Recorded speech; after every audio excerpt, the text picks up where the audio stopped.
in the world of golf broadcasting, it's kind of a unique animal in and of itself. There's kind of the smaller end of things, what we do at Michigan Golf Live and the Fore Golfers Network with our TV and radio programs. And then there's broadcasts of tournaments, that big time stuff that you all know the names of those who are walking the fairways and sitting in the towers. But in the last several years, the world of what I would call virtual golf has exploded. And I'm excited to be joined by Luke Elvy, who's one of the voices you've heard. You've played the games with his voice on it. And there's also a very cool promotion coming that's also in the world of virtual golf. So it's a long-winded introduction to Luke to say hello and welcome for the first time to our show, man. How are you? Hi, Bill. I'm terrific.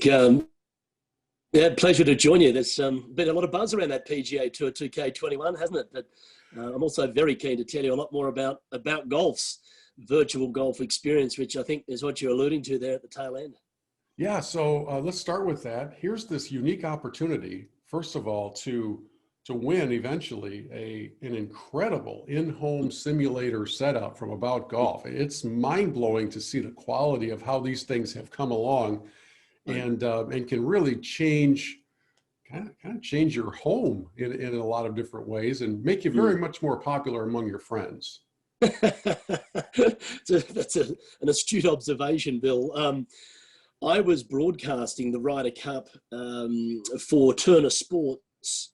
I did both 2016 at Hazeltine National and then 2018, the Le Golf National one. But we did it out of their studios in Atlanta. And at the studios was this incredible AboutGolf simulator that had the course rendered and on its sim. And I was working with Billy Cratchit, a popular name in the broadcast world. Michael Breed was there as well, and we were doing the sort of featured group coverage of that tournament from the studios in Atlanta. And then obviously the players would be at a particular hole and at an aspect, and we'd go into the sim and say, okay, well, let's take a look at this ninth hole and why it's challenging, and the kind of challenges that are in front of the players or the shots or what they've got in front of them. And at the end of the first day, I remember talking to the rep from AboutGolf saying, these simulators are incredible. They're so much more lifelike now. I've been in the golf industry for over a quarter of a century now, and when simulators were sort of first out, they were just almost like a white sheet that hung from the ceiling, not even a projector screen. Yeah. They'd project an image onto it and you'd pretend to hit a shot and think, oh, that was fun, but it was not even remotely close to what they are now. I mean, AboutGolf's experience, and I don't say it now just because I'm their VP of media, but it is so close to playing outdoors. The only things I feel are diminished is that I'm not smelling the fresh air and seeing the shot or feeling the shot with my own eyes. Yeah.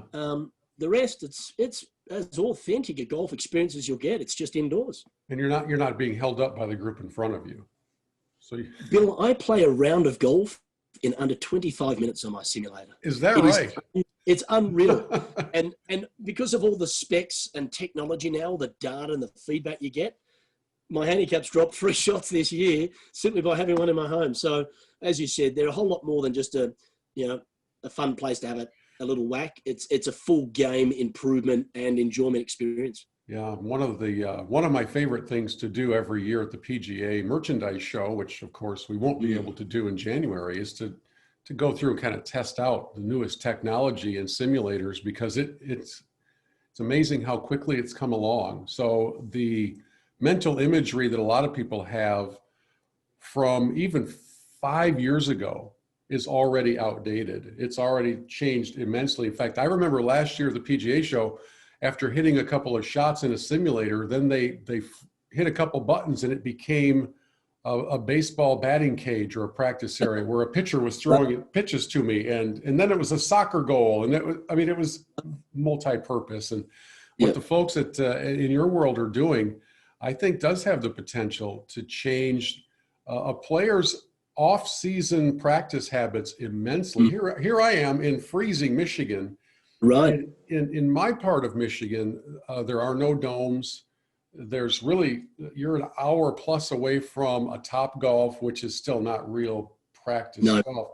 No. Having having a simulator like that would be incredible. I don't have one of that variety, partially because in my home I don't have high enough ceilings, but Yes, yeah. but they have become very, very popular. And I'm looking for somebody who needs a new friend near me who has one. Well, Bill, it's been incredible because when I got the simulator, it was sort of, we're putting a simulator in my home, which is exciting. But since having it, the games that we have on it, my sons love it, absolutely love it. We've got like darts and beer pong and cornhole and great putting games, and there's awesome ball striking games that don't. It's not like you're playing a round of golf; you're just having fun, putt, all that kind of stuff. But then because it's a like multi-entertainment unit, we're watching movies on it. We're live streaming sports on it on a big screen. It's like a home theater. My wife with the Peloton, she's on that with the big screen. It's anything that you can use the internet for. It's a home entertainment unit. It's not just a golf sim. So, without trying to make this sound like a sales pitch, they have become an extremely valuable tool now. Yeah, very much so. And so the campaign that you're leading, which gives all of our audience a chance to win one of these, plus a lot of other very cool prizes, I think is pretty powerful stuff. Can you walk us through what's happening with the Ryder Cup promotion? Yeah, I think it's the coolest competition in all of golf, to be honest. Outside of, if you're playing on the professional tours winning prize money, I feel that this is the single best golf competition out in the market right now. About Golf became the official Ryder Cup simulator partner this year.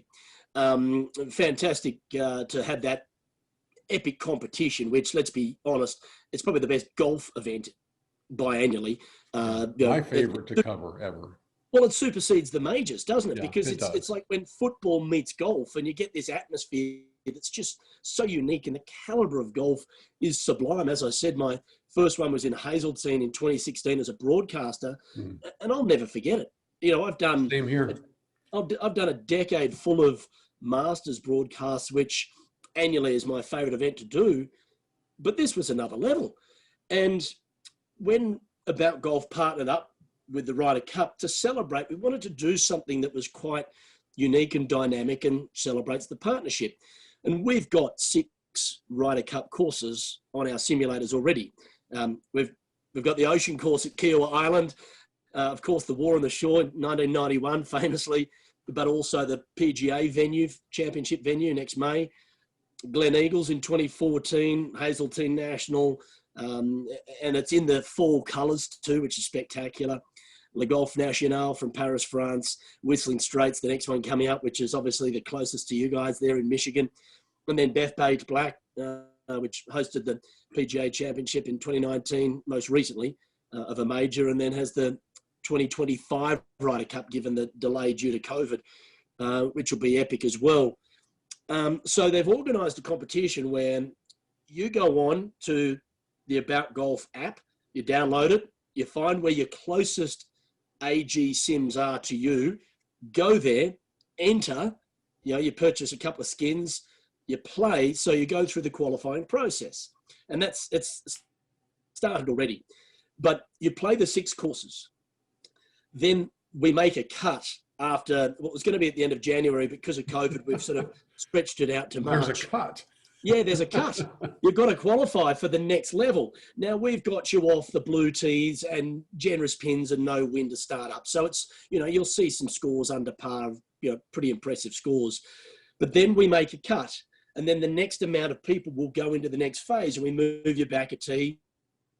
The pins become intermediate pins. A bit of breeze starts to come on the simulators. And this is showcasing what our sims are capable of.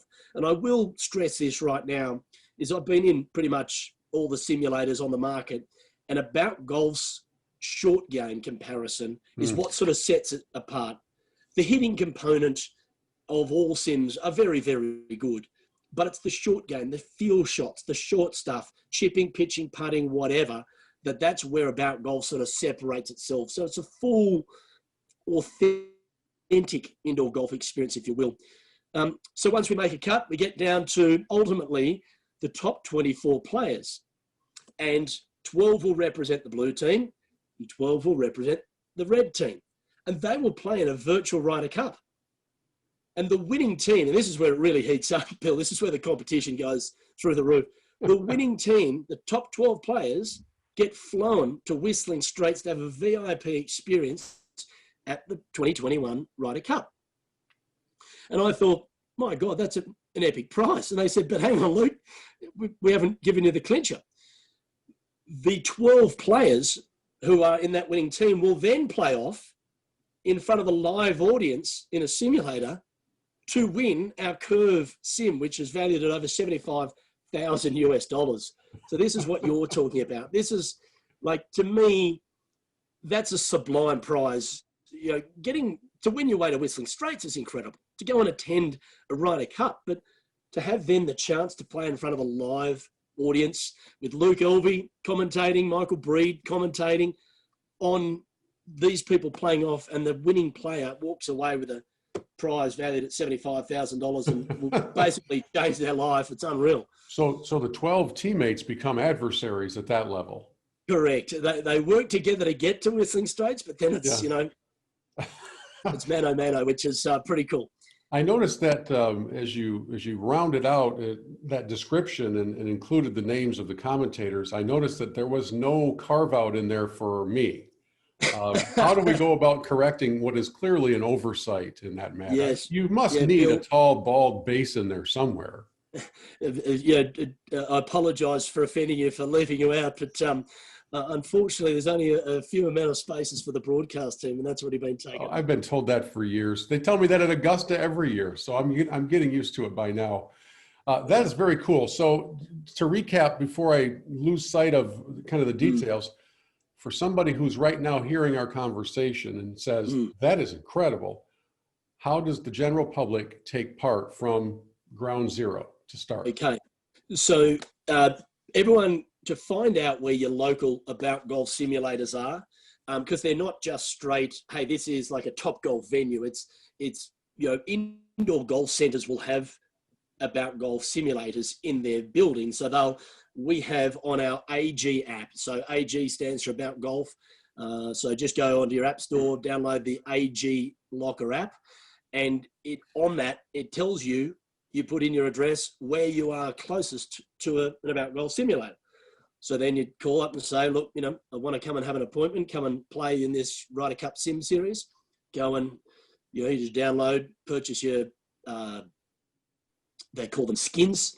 I think it costs you 3 skins to play in the Ryder Cup, which is, insignificant for the prices you're playing for. And then you start qualifying. There's 6 courses. You've got to play all 6 in the first round of qualifying. So I think you've got up until the end of February, maybe the start of March to do that. And then if you make the cut, off we go. You're into the next round, and it starts to heat up like any other tournament. Yeah, that is so cool. And it's really cool. It gives people a chance to experience the quality of an About Golf simulator, but also feel like they're playing in a proper event when it's not golf season. Typically, golf has now become, to me, all year round again. I grew up in Australia. We didn't have a thing called the golf season. We just played golf all the time because we're in a warm country. It was just a little bit cooler than some of the times when it was really hot. But now moving to Canada, I appreciate it. Hey, you can't play golf for 6 months. Yes. I would think so. Yeah, the off-season bill's longer than the golf season. So, that's why I think they're a necessary beast. And I'm actually opening up my own indoor golf centre here in town in the next 6 months myself. So I'm going to provide that same opportunity to people to be exposed to About Golf simulators and have the real chance to understand how brilliant they are. Yeah. You mentioned the 2016 Ryder Cup at Hazeltine. My son was there with me as we covered it together, which was just such a powerful memory for both of us, not just from the golf event, but father and son kind of a thing. I've covered 8 Ryder Cups, but that will long be my favorite one, not only because of the atmosphere and the energy, but I was able to be there with my son. And yet it seems like that was 100 years ago, because the concept right now of seeing galleries lined 8 people deep and you couldn't walk between holes and just crowds. We all remember crowds, right? You remember the idea of a sold out stadium or an event like that. And And I remember, Luke, behind the first tee, the theater stadium setup that they had, and as soon as the gates opened at like 5 in the morning, they were sprinting to get there, and they spent the next 4 hours singing songs and just basically getting drunk for the most part. And, Yeah. and what that entire environment was like. Do you think we're going to get back to that at any time in the next 10 years? Oh, well, you gave me chills just, recalling that epic scene. Again, this is why the Ryder Cup's so special, is that most people clamber to the 18th green because they want to see the final moment. But at the Ryder Cup, it's the opposite. You're at the first tee. You want to just be there for those first tee shots. And I'll never forget Darren Clark telling me, he said, there's 3 kinds of pressure. There's tournament pressure, there's major championship pressure, and then there's Ryder Cup pressure. He said, you have got no idea on how hard that opening tee shot is. He says, you're just happy that the ball gets airborne because you are so nervous. And that's for people that have won majors, which is quite remarkable. But look, yes, we will. This pandemic has obviously been a huge disruption to a lot of people's lives, and sports in particular has been impacted by, not allowed, a lot of people being allowed to be at events. But I think you'll find as soon as the vaccines start rolling out and people start to have the opportunity to protect themselves against the pandemic, that the crowds will start to, creep back into events. Where I'm from in Australia, because COVID's basically been eradicated there already, they've been playing sports events in front of 50,000 people. So it's already happened.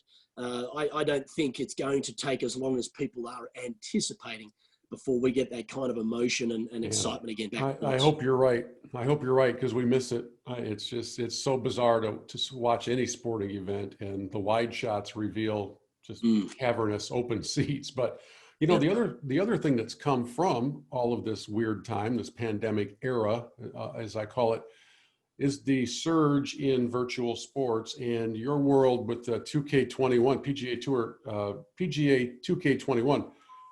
It's exploded. My son was playing it the other night, and I walked in. I said, "Hey, I'm curious. Have you ever picked up on the name of Luke Elvy while you were playing?" He goes, "Yeah."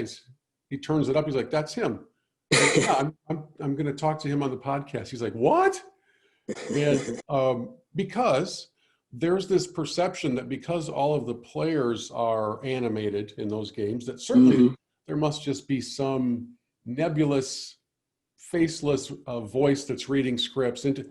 You're a real person, and somehow on your career path, you were introduced to the people who said, "We'd like to have that guy on our video game." How did that happen? Yeah, that's a terrific question, Bill. It's a long story. I'll try and keep it as quick as possible. I've been in the media since I left high school at the age of 18. I always wanted to be a storyteller. Sports media was my passion. Sports was my passion, but telling the great stories was the one for me. So I came out of the high school, didn't go to college, went straight into the newspapers, started from the bottom, worked up, moved across into television about 6 or 7 years later. And, I've been in TV for over 2 decades now.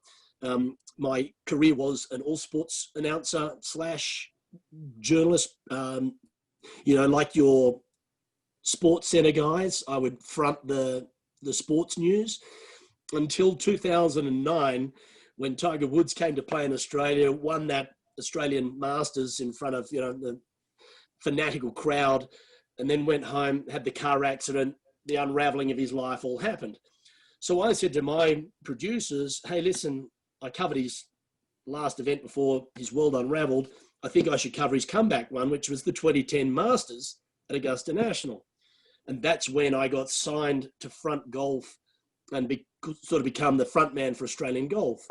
And from that, I transitioned into the US broadcasting world through my great friend and mentor, Ian Baker Finch, who everyone knows, 1991 Open champion, CBS announcer, just an all-round legend of the golf world. And I started working in US broadcasts from about 2012 onwards. And I think it was 2018, the start of 2018, this game called the Golf Club 19, which people may or may not know, but it was the prelude to the PGA Tour 2K21 game, made by HB Studios, a little boutique studios out of Nova Scotia in Canada. And they went to the tour and said, hey, listen, we're going to have a PGA Tour element to the game now. Could you give us, some ideas for some commentators? And they got a list of a dozen or so names, and I was on one of them, and they heard my voice and said, that's the one we want. So I got a phone call from my agent saying, listen, I have just been chosen to be the voice of a video game. And it was a boutique game. It was fun. People in the gaming world had to be real golf fans to know about it. But it was a big hit, the PGA Tour version of it, that they weren't like, oh, we want more of this. And it went bigger. 2K Sports came on board, became the big sort of, partner of it. And Rich Beam and myself are now the commentary team for it. So, it's pretty cool. I've played it myself a little bit. I'm not nearly as good as your son is, I'm sure, or most people who play it. But I think what it has done, and we even heard from the commissioner, Jay Monahan of the PGA Tour the other day, that he said it has been an overwhelming success and everyone's very proud of the game. And I think you'll find in the next couple of years, it's only going to get better and better and better. So as a guy who loves to go behind the scenes and figure out how all this stuff is put together, am I correct in picturing you, maybe you and Rich together in a sound studio with a script of various phrases, or do you do it separately? Are you just in there saying, that was a great shot? Oh, he's going to want that one back. I mean, what are you doing here to put together what ends up being the broadcast presentation within the game? Yeah, a lot of the nuts and bolts, because I'm the sort of the host, lead play-by-play guy. A lot of the, hello and welcome to the opening round of whatever tournament it is. I will do that in a separate studio in my own time, because Rich is not needing to be there for what we call sort of the top and tail parts of any show and things that can be just straightforward from a host.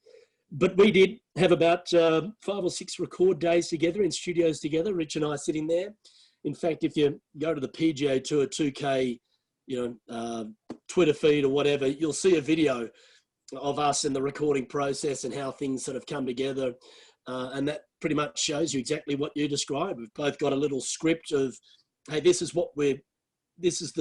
the scenario, here's a couple of lines that might give you a guide of what you'd say, but then you're the professionals, you just do it and we'll roll with it. And it was pretty cool. It was fun to do that kind of stuff together with Rich. He and I have been great friends for the last sort of 6 to 7 years in this broadcast world as well.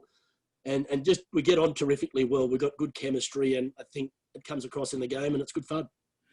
I was watching a documentary about the history of video games recently, and they spent a lot of the time back in the old Atari days and then Nintendo, and they're talking about Pong and then Mario. But when they finally got to the era of Madden football, I started to pay attention, because from a sports standpoint, I think that's the godfather of introducing sports into video games from a kind of a realistic competition standpoint. And the earliest versions of it didn't have Coach Madden on there at all.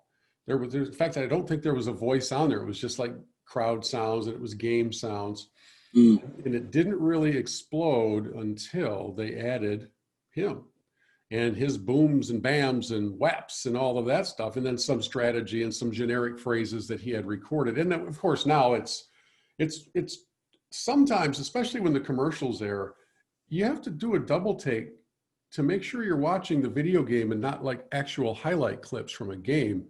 Right. In the golf game, in the 2K21 PGA game, I was watching my son play TPC Sawgrass, where he and I had played a couple of years ago, and I was blown away. Yeah. Amazing. Absolutely, Bill. And just like golf simulators, the esports world, or the virtual world, has become so lifelike now that a lot of people, I mean, I get hate mail on Twitter from it. People are like, hey, bud, why are you so hard on me? I'm like, I'm just calling it how I see it, buddy. I'm trying to be fair and fun to them. But, they take it like, no, I'm playing on the PGA Tour. I'm trying to win the FedEx Cup, and that's why the game is so well received, because it's so lifelike these days. It puts you in a position where that's as close as we all get to being on the big stage that, not many of us will ever get that opportunity. Well, I'm reminded now, Luke, that oftentimes NFL players will be asked what they think about their doppelgangers within the Madden games, and they'll talk about how my rating's way too low, I'm more agile, or I'm faster than that. Do you get any of that feedback from PGA Tour players? Well, not yet. The guys are all pretty stoked to be in the game. And I do imagine that after this one has come out, because I think, 12 to 15 of them in the game, the next one you'll see most of them are like, no, I want to be a part of this. I'm bit dirty. I'm not in it already because it's become so hugely popular. And, majors and all the big stuff that people want to do, I'm assuming that that'll sort of be next gen because people really want to be involved in this stuff. It's cool. It's fun. It's real.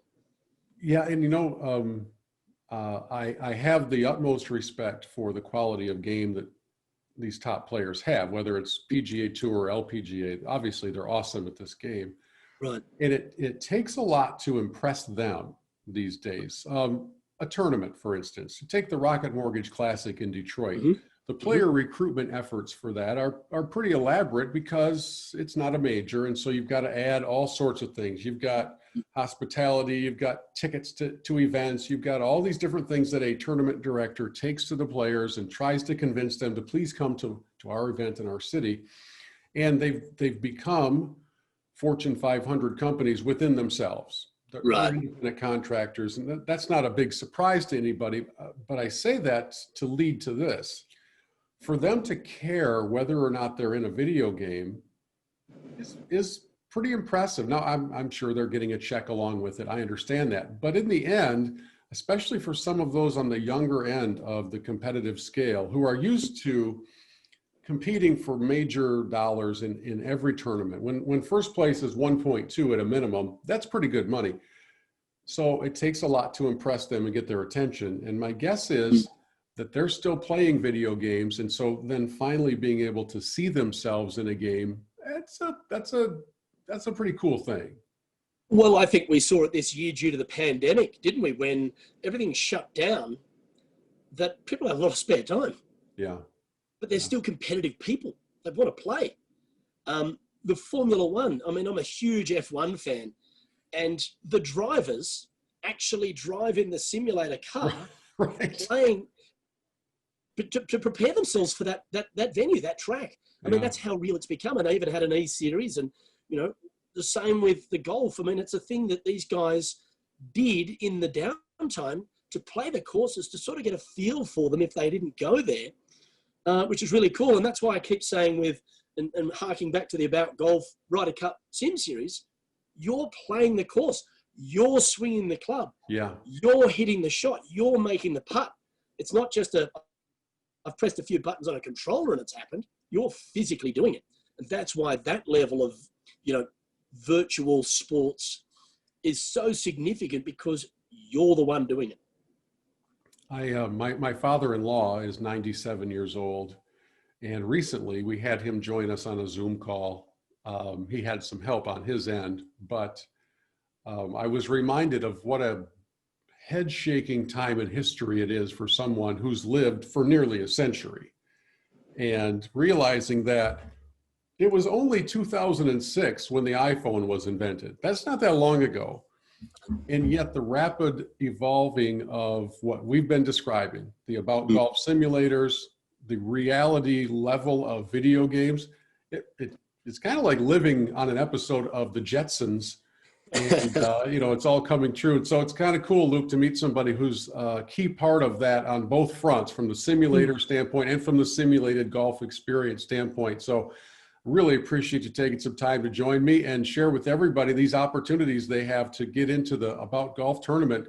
How fun if somebody in our audience could end up as part of the Whistling Straits Ryder Cup experience.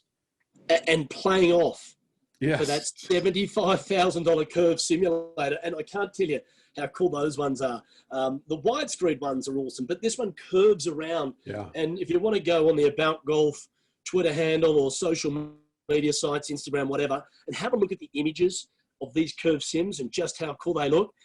I wouldn't be surprised if we get a stampede of people trying to play in this competition and win one of those, because that is, as I said at the very start, I think it's the coolest prize in all of golf for us recreational golfers. Yeah, love it. Thanks, man. Really appreciate your time. Look forward to seeing you in person, perhaps at Ryder Cup. Absolutely, Bill. And if you do end up at Whistling Straits, look forward to seeing you there. Make sure we catch up. But thanks for having me on the show, and all the best to all your golfers and listeners over this holiday period.